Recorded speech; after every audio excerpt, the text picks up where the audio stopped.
name is Leslie and welcome to my channel. Today I wanted to go over the books that I read in April. It's been a bit of a weird month. I know everybody is feeling it, and it's very odd to have something that everyone around the world is experiencing at the same time. Maybe not in the exact same way, but some form of it is just very crazy. While we've been social distancing and self-isolating or quarantining, I at least have been reading a lot. I read all of my 6 books for the next round of the BookTube prize. Those 6 books need to be read by the end of May, but I've already finished them. I read them really quickly. We won't really talk about them here per the rules of the BookTube prize, but if you're interested in that, I will definitely give my thoughts on the books that I read at the end of May. For the books that I can talk about, I will start with a book called A Place for Us by Fatima Farheen Mirza. This is a family drama sort of saga that follows an Indian Muslim family, and they live in the US, and it's not as much about them immigrating here per se. There is some parts of that from the mother's story. There's a little bit of that journey, but mostly it's just about the 5 main family members: mom, dad, and 3 kids, 2 daughters, and then a younger son. And it's a really good book. The dynamics of each of the characters, they're very distinct. Each voice is powerful. I found that I identified the most with the oldest sister. I found that she and I sort of thought a lot alike and had some of the same experiences. One of maybe the negative aspects of the book is that it jumps around in time a lot. And this isn't necessarily bad. It just took me out of the story a little bit. Every time I was really engrossed in one situation, it flapped in time, like it went right back in time or went forward in time. I never really got to sink my teeth into the emotion of the story. It's present for sure, I just didn't feel it quite as much. The other maybe downside of the story is, for me, the ending, and I'm not going to spoil anything, but the story is told in 4 parts, and the last part is written very differently than the first 3, and you'll know it when you read it. I don't want to give anything away. The last part of the book is very powerful. I just found that I would have enjoyed it more had this been present throughout the book, because I had formed an opinion of a character very early on, and then I realized that that opinion maybe needed some changing, which is fine, and I'm sure that's the point. But I think I would have connected way more with the story had I seen this perspective earlier. I will say that the author is 26 or was 26 when this book was published, which is incredible because this book is written in a way that sounds of someone who has had lots of years of training, and that is remarkable. So I will definitely read more of her books, and I definitely think this is one, if you're into the family drama, that you would enjoy. The next book I finished in the month of April was Sourdough by Robin Sloan. And this is a very whimsical, quirky story. It's very short, so it makes it great for like a 1-sitting or 2-sitting read. The story is about a girl who graduates from an engineering program in Michigan and moves to San Francisco to work like in a robot lab. But when she moves out there, she finds that these people who work in the lab are a little off and they don't eat real food. They eat sort of a food substitute, and she decides that she wants something different. So she orders out from this place, and they give her what's called the spicy with a loaf of sourdough bread, and she just becomes obsessed with this meal.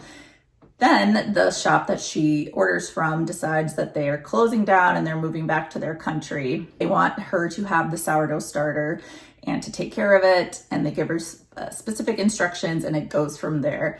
It takes you through a world of very bizarre farmers markets and the love of cooking, and it's just really quaint. In this quarantine time, so many people are making sourdough bread. I can't believe it. I have not made any, but I read a book about sourdough, and you should too if you're not quite into taking on the responsibility of a sourdough starter. After that, I read A Ladder to the Sky by John Boyne. This is the first John Boyne book that I have read. I did not know what to expect, but I was really pleasantly surprised. The writing is amazing. It's really, really good. It was so easy to get sucked into the story and the characters. And this is about a very manipulative, ambitious young writer and what he will do to get what he wants. This book it's pretty deep. I love the theme of ambition. That is such a big thread throughout the whole story, and it's pretty incredible. The main character is so unlikable that he's likable. I don't know how to explain that, but there's something about wanting to see how far he'll go and what he will do to get what he wants. I believe this was the winner of the BookTube prize from last year, which is what drew my attention to it. I really was surprised. This book is not incredibly graphic, but it is sort of written like a thriller. So if that is not your cup of tea, I would say skip this. But it does have this element of suspense. It's foreboding and it's intense. I look forward to reading more John Boyne in the future. After that, I read Fountains of Silence by Ruta Sepetys. This is a story about a family and sort of a cast of characters in Franco, Spain. So in the 40s, 50s, the aftermath of World War II in Spain under the dictator Francisco Franco. I have read 2 other Ruta Sepetys books. I read Salt to the Sea, which I liked pretty well, and Between Shades of Grey, which I really, really enjoyed. And I did not enjoy Fountains of Silence. Really at all. The book is written in very short chapters. So there's 140 chapters, I think, or maybe close to 150 chapters in this book. And some chapters are 1 page or 1 paragraph, and it feels very stilted. The book just follows a cast of characters and in their own perspective. So you're seeing through the eyes of a Spanish family, but also an American boy. And I don't know, I just did not connect with this story. There is some really tough subject matter in here, in particular about people having babies and them being essentially stolen from them in the hospital because they were not of the right parentage. They were essentially the enemies of Franco. And so they would be adopted out to other families. This is a true part of history. And that part was hard, but I just didn't care. I know that sounds awful. I care about it in a historical sense, and I would love to read maybe some nonfiction about this, but in this story, I just did not connect. I really enjoy Sepetys' writing, at least from her other 2 books, but for some reason, this book did not work for me. If you've read Fountains of Silence and I just missed it, or maybe I read it at the wrong time, let me know. I'm still willing to give Ruta Sepetys another try. I just didn't enjoy this book. After that, I read Anne of Ingleside by Ellen Montgomery. This is another Anne of Green Gables story. This is the 6th book, I believe, in the series. And this one I probably liked the least of all of the previous books. I found that this story follows more of Anne's children and not Anne herself, which there are some really cute stories, and I smiled at some points, and I, was close to tears in a couple of parts, but for the most part, this one didn't grab me as much as the other books did. I still loved it as far as just the warm tenderness that Ellen Montgomery can write, but overall the story is not as great as the earlier stories. I will continue to read Ellen Montgomery's works, but Anne of Ingleside was just okay. And the last book I finished in the month of April was 84 Charing Cross Road by Helene Hanff. This book is so good. It is so short. I thought that when I downloaded the audiobook that it said 2 hours, and I was like, is this some abridged version? What's going on? But I looked it up on Goodreads. It's less than 100 pages, and it's just the correspondence between an American woman and a bookseller in England, and it's really just their letters back and forth over decades from the late 1940s through, I want to say, the 90s. Could be the 80s, but I'm pretty sure it's the 90s. It's got a lot of heart and it's whimsical, and I'm not kidding, I almost cried at the end of this story. It's so good.